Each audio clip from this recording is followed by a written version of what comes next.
Hi, my name is Meaghan Johnson. I'm a registered psychotherapist, yoga teacher, and mindfulness and embodiment instructor. I'm teaching a workshop for the OHMP entitled Empathy, Compassion in the Body, Building a Sustainable Practice from the Heart.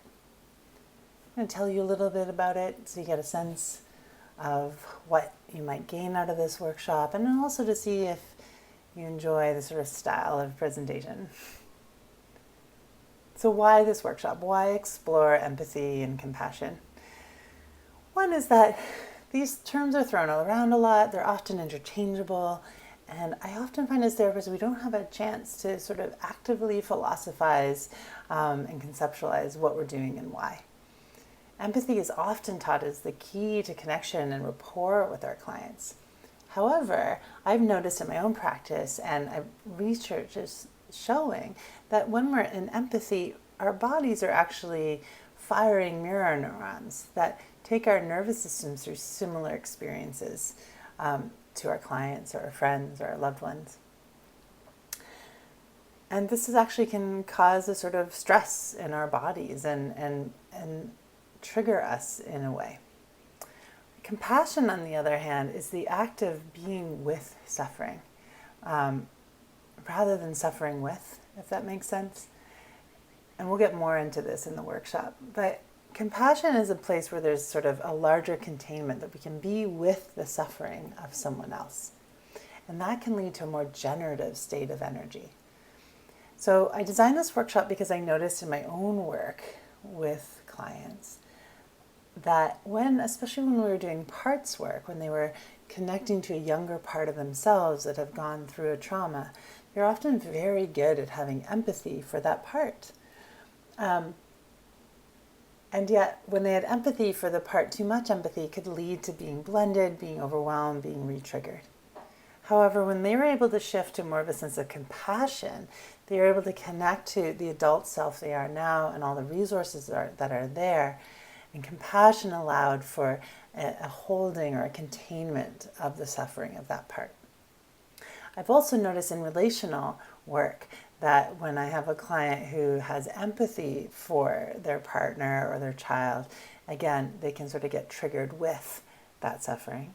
Whereas having compassion for allowed them to stay grounded in themselves and also respect the resources of the person in front of them and be more curious.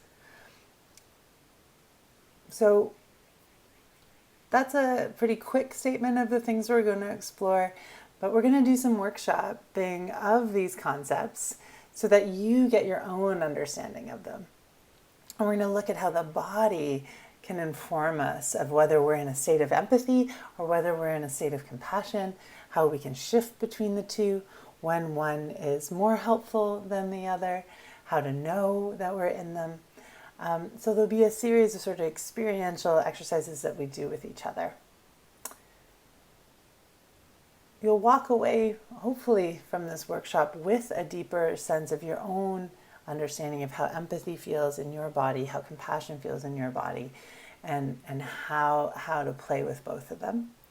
And hopefully also a way that you can have those conversations with your clients too, so they start to have more of that dexterity in their nervous systems and their ways of relating. Both empathy and compassion, I think, are ways that we show love and connection for each other. I don't think one's better than the other, but I do think they're different. And I think being able to move between the two just gives us more resilience, more sustainability in the bodies and the minds of our clients, but maybe more importantly for us right now, as we keep navigating being therapists in this world, this pandemic world, it allows, and we can be in that place of compassion and containment. I think it allows for a more sustainable, heart-centered practice.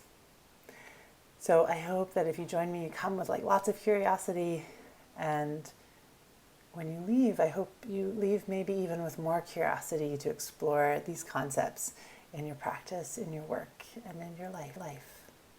Thank you.